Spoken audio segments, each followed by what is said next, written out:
Hey guys, it's Frankie. Welcome back to my channel. This is literally one of the most requested videos on my channel. How I film and edit my videos. I've been holding off on making this video, but today I finally decided that I'm going to divulge all of my juicy secrets. Well, at least when it comes to YouTube. And also, thank you to Skillshare for sponsoring this video. Hopefully this video will be helpful to you guys. I'm going to kind of try and make this like a beginner's guide on how to make YouTube videos, plus how I personally kind of film and edit my videos. And you all have been asking me to make this video for so long, so here I am finally making it for you guys. And yes, I will finally show you guys how I make my thumbnails. But that'll be later on. For now, let's talk about filming. When it comes to filming, you do not need to use a bunch of fancy equipment at all. I'm just going to show you guys personally what I use.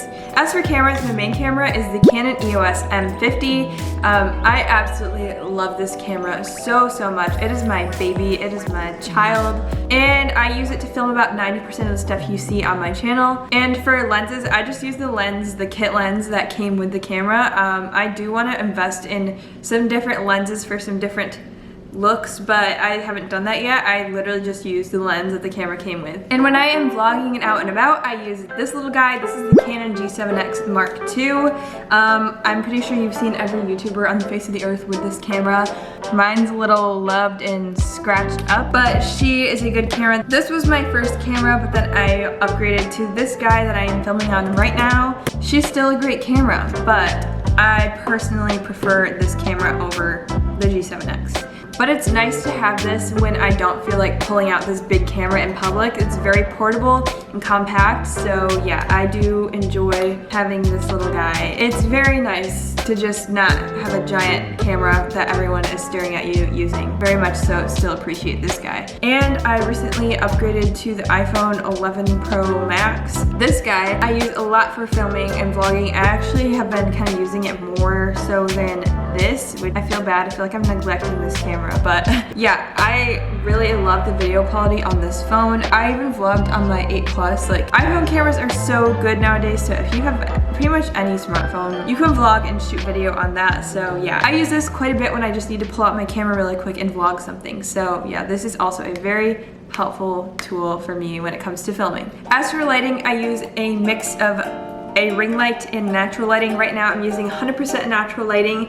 Natural lighting is my preferred method of lighting, my preferred way of lighting my videos. I just think it looks the most natural. I just think it looks the best. I really enjoy the way natural lighting looks in videos. But I do have a ring light and I do use that quite a bit as well. But when it comes to lighting my videos, I actually like for there to be multiple light sources. So I like to have like, sometimes I use the ring light and natural light in combination, and I'll have like the light from the window coming in on an angle and then the light from the ring light directly on me. I just think it makes the video more interesting. Lighting is very important and you can mess around with it a lot. So I mean, I'll even use like little lamps sometimes and just random lighting in my house. But I always like to have white light bulbs if I'm going to do that. White lighting is like my favorite look. Sometimes people will use like warmer lighting, but I personally prefer bright white lighting. I can't even really tell you exactly how I light my videos because it's different for every single one, but those are my main sources of light. As for my microphone, I use the Rode VideoMicro. It's a tiny little fluffy guy. It's not a fancy microphone by any means. It was one of the cheapest options and it works fine. It works pretty good. There's obviously a lot better ones. I can link some better ones down below, but microphones are definitely an investment and something you don't necessarily need. I just like the way that it makes my audio sound. So that is the microphone that I use. As for tripods, the tripod that I use for everything that I use on my vlog camera and my main camera is the Joby GorillaPod 3K. I absolutely love this tripod. I mean, it was a little pricey. I'm pretty sure it was like $80, maybe it was $70. I don't know, it was closer to $100, but this tripod has lasted me a year and a half now with no problems. I absolutely love it. If this tripod ever breaks, I will replace it with the same exact tripod. It is my favorite thing in the world. I love it so much. I just love how easily it is to adjust to things and like wrap around things. It is my favorite thing in the world. So I absolutely love this tripod. And then when I'm in my car, I use a tripod called a Fat Gecko. I found it on Amazon. I'll link that down below. I'll just link everything in this video down below. It's a like suction cup to my window tripod, car tripod, and it holds my big camera. So, well, my camera isn't that big, but it holds my Canon M50 and like the microphone and everything. It holds all the weight just fine. So yeah, it's a really good little car tripod. It's not really a tripod, I guess a dash mount, but yeah. That's all I pretty much use for tripods and things holding my camera. I also forgot to mention that I use this microphone for recording voiceovers. It's the Snowball Black Ice microphone. It's $50. You can get it literally anywhere like Target, Best Buy. Yeah, it's just a good entry-level mic if all you're doing is recording voiceover. Mine sounds really weird and fuzzy right now, but that's because I'm using a really crappy adapter. I need to get a new one. It used to sound better, but this dongle to my computer is just going on me, so it doesn't sound the best, but I promise this mic is a lot better. And for SD cards, I use Sandisk brand, but this is just a reminder that you do not need all this stuff at all. If you literally just have a smartphone, but this is just a reminder that you do not need any of this stuff. This is just what I personally use, and this is all my equipment. For a beginner, I literally just recommend using your phone for filming and editing. You can do everything you need to on this little bad boy. And for lighting, just use natural lighting from a window. And I wouldn't recommend upgrading until you start to grow because yeah, you don't know if you'll actually like stick with YouTube. So definitely just try it out on your phone to begin with, but yeah. But if you take anything away from this video, it doesn't matter what you use to film your videos, it matters how you film them. Think about angles, think about the way you frame your shot, think about where you're filming or what's in the background of your video. I know this is like literally the ugliest setup right now, not a cute background, but anyways, think about where you're placing yourself on camera. Your creativity is better than your equipment. You 100% do not need any of this equipment to make good videos. But if you are ready to save up and take that next step, I do recommend getting this camera that I'm filming on right now, the Canon M50. I think it's around the same price range as this camera, and it's just way better. You can switch out the lenses, you can add microphones, like it's just 1,000 times better than this camera. And I know a lot of people get this for their first camera, but I highly recommend the Canon M50 over this camera. So that is pretty much it though for what I use for equipment. Pretty simple, pretty basic. I'm not a big tech person. I don't know a lot about cameras, so yeah. Now I'm going to walk you guys through how I edit my videos, but first let's talk a little bit about Skillshare. Skillshare is an online learning community with thousands of classes to choose from. It's a place to explore new skills, deepen your existing passion, or get lost in your creativity. Skillshare offers classes designed for real-life topics on stuff that you actually care about and actually want to learn about. They have classes on so many things such as filming, editing, how to grow your YouTube channel, painting, drawing, Procreate classes, music production. Literally, they have something valuable for everyone on there. I just took a class recently called Getting to Know Your Paint, Watercolor Gouache and Acrylic Gouache by a woman named this. I'm not even going to try to pronounce her last name, so I'm just going to put it on the screen. And I absolutely loved the class. It was so much fun, and I'm someone who paints literally pretty much every single day, and I was able to learn a new painting technique from it that I have never used before, and I'm a very experienced painter, it was really cool. And I'm so excited to take some more painting classes on there, but Skillshare is curated specifically for learning. There are no ads, they're always adding new awesome classes for the community, and it's less than $10 a month for an annual subscription. I'd say that's a pretty good deal. And the first 1,000 people to go to the link in my description will get a free trial of a Skillshare premium membership. I absolutely love Skillshare. I genuinely use them and like them. So here's your chance to try it out for free. And again, thank you so much to Skillshare for sponsoring this video. Now let's dive into how I edit. Editing, the most time-consuming part of my video making process. Before I edit, I like to do a few things to prepare. First, I like to get into a super comfy outfit. Me personally, I like to do this by going into my boyfriend's closet and choosing any one of his very large, comfortable shirts. I'm a little clothing thief. I steal his clothes all the time to edit in. Step 2, get a coffee, of course. Step 3, I like to throw on some blue light glasses to protect my eyes because when I edit, I'm typically staring at the screen for like 5 hours at a time, and that is very straining on your eyes, so I highly recommend to anybody to invest in some blue light glasses. That's a whole nother side rant though. But once I do all that, I go onto the computer and I get down to business. I edit all of my videos on my MacBook Pro. This is the 2018 version. That is my child. I do all of my work on there. My whole life revolves around that computer. And when I'm sitting at a desk, I put my computer on a laptop stand, so I'm not looking down at my computer editing. The screen is like elevated it up so it puts less strain on your neck. I'll link the stand down below. I'm pretty sure it was only like 20 bucks and it's really like saved my upper back. So that has been very, very nice. Going into the computer, I edit all my videos on Adobe Premiere Pro. A lot of other YouTubers do not use this program. I know most people use Final Cut Pro. Because Adobe Premiere Pro is expensive, it is a monthly subscription. I still have my college student discount, so it is only, I believe, $30 a month for me right now. But without the discount, it would be over $60 a month for this editing software. It is quite expensive, so I eventually will probably switch over to Final Cut Pro, but for now I use Adobe Premiere Pro. If you're a college student, you also have access to that discount, so definitely check that out. And sometimes I will also edit on my iPad on a program called Lumafusion, but I very rarely do that. That's a good option though if you don't have a computer, is to invest in Lumafusion because it's a very good editing software for on the go, and it's only 30 bucks one time, which is very cheap for editing software. That is a good option. I believe there's also a version for your iPhone. Don't quote me on that, but yeah, that's a really, really good editing software. But for the most part, I edit in Adobe Premiere Pro on my computer. When I edit, the first thing I do is I move all the clips from my camera to my computer, and then I drag them into my editing software. And then I spend a huge amount of time going through and cutting out pauses and breaths, any chunks of weird, awkward video that just need to be cut out. This is called rough cutting. I spend a lot of time doing this. I would say that that is the most time-consuming part of all of my editing, is rough cutting my videos. I do this before I add in any text or effects or anything spicy to the video. I have to get my rough cutting done first. But once that is done for text, I usually take pretty much any font and I like italicize it, tilt it, italicize, I think that's the word.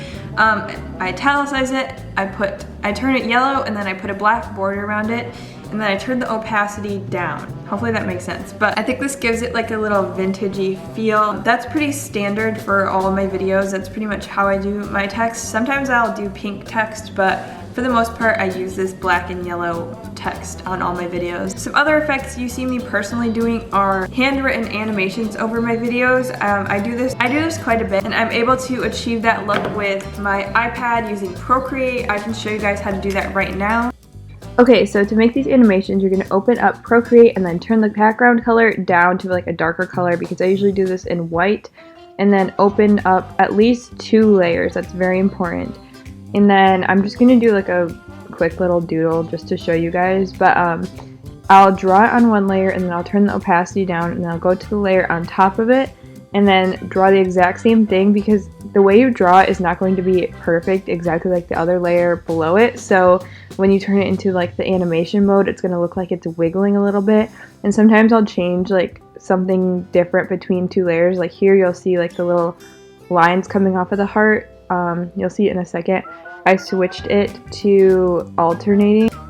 So now when this is an animation, the little lines will like flash back and forth and it'll look cute. But yeah, it's super easy. You just kind of have to draw on top of like the layer underneath it. And then when you're done, you're going to go back up to the little layer button, and you're going to turn off the background. So there's no background. Make sure that the background is off so it is clear. And then when you're done with that, you're going to go up to the little export button. You're going to export as an animated GIF or GIF or whatever the heck it's called. And there you go. It's that cute little flashing back and forth heart, and you can change the speed or whatever. And then I just airdrop it to my MacBook, and I drop it on top of any video that I'm making. And a lot of the other effects, like this one, and like just other random like VHS effects that I do, are all pretty much just green screens that I've downloaded. I kind of try to stick with that like vintagey VHS theme with like cute doodles. That's like my style, I guess. Yeah, I'm not like that skilled in editing actually. A lot of it is just green screens.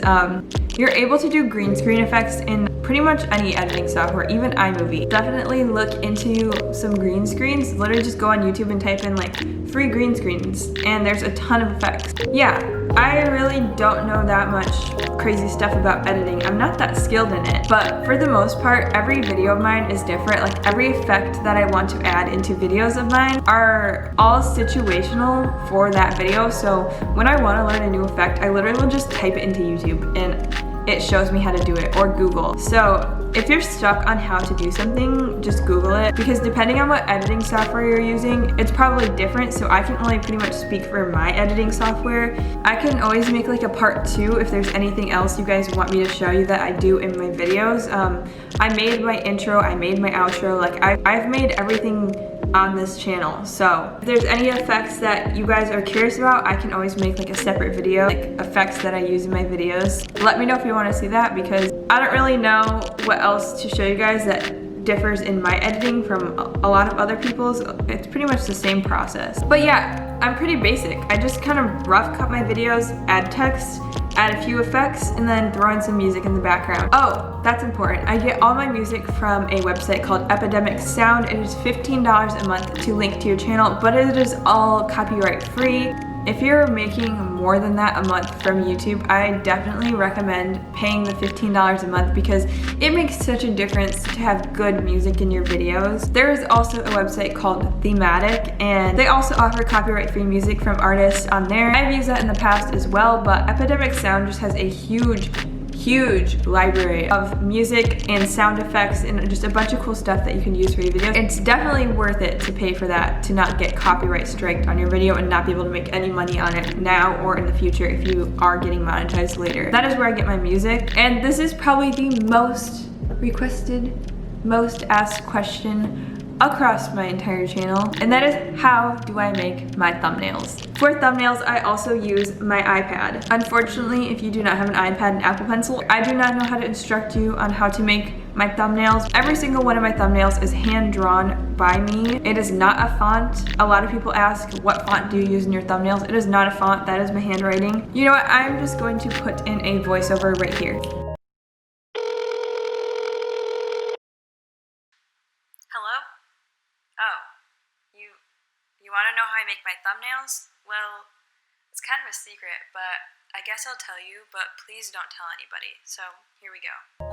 So for my thumbnails, I always take a long video. I never actually shoot pictures for my thumbnails, because then I have like infinite options of thumbnails. And then I just throw that video on my iPad and I'll screenshot options that I like.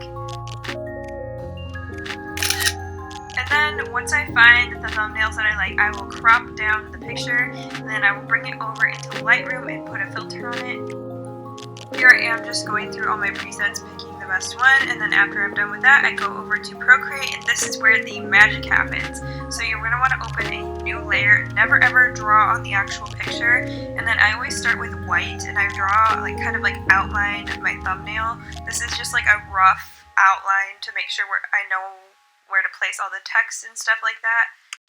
I spend a lot of time doing this because thumbnails are super important, so I always like to make sure it's like the best layout possible. But after I do that, I go back and I thicken up the white, or like clean up the lettering, because usually that text is pretty rough. So I do that, and then for every thumbnail, you can go back and look at all my other thumbnails. I pretty much have just white text, and then I outline it in a different color. So I don't know why I chose like a dark gray for this one, but yeah, I just go behind the white text and I put like whatever color I'm feeling with that thumbnail that day. And once I finish with the text, I go into the fun part, which is the decorating, doodly part of my thumbnails. Another signature freaky thing you see me doing all the time is an outline around myself. Usually I do this in white, but I don't know why this thumbnail just looked so like gray and blah to me, so I wanted to add like a pink bright outline to give it some color, some character. And then after that, I just went in and added some more cute fun doodles to make it more interesting. And then of course I had to add my signature Frankie lines coming off of my head. I do this in pretty much like every single thumbnail. Like 90% of my thumbnails have that. So yeah, that's pretty much it, I guess, for my thumbnails. It's really simple. It's just me drawing on a picture basically for every single one of them. So yeah, not a font. It is my handwriting, and that's pretty much just how I make my thumbnails. That is how I make my thumbnails. The secret is out. It's not that much of a secret. A lot of YouTubers actually make their thumbnails like that, but you guys have asked me for so long on how I make them. So there you go. That is it. That's the secret. And that is pretty much how I film and edit all of my videos. Of course, every video is different. I do different effects, and they're all their own. Every single video is its own beast. I edit them all differently, but those are kind of the basic rules and guidelines that I follow to edit all my videos. Hopefully this was helpful. I'll be answering any questions you guys have down below in the comment section. Time for comment shout out of the week. Congrats, comment shout out of the week. All you have to do to be featured in the next video is to comment on this one. Woohoo! And yeah, hopefully you guys enjoyed this video. Again, thank you to Skillshare for sponsoring this video. If you guys like this video, please be sure to like and subscribe down below. And I love you guys so much. I will see you all in the next one. Bye! We met on a summer day in June. Said you were headed on your way to Malibu. You'd never been, but you always wanted to. You moved out from the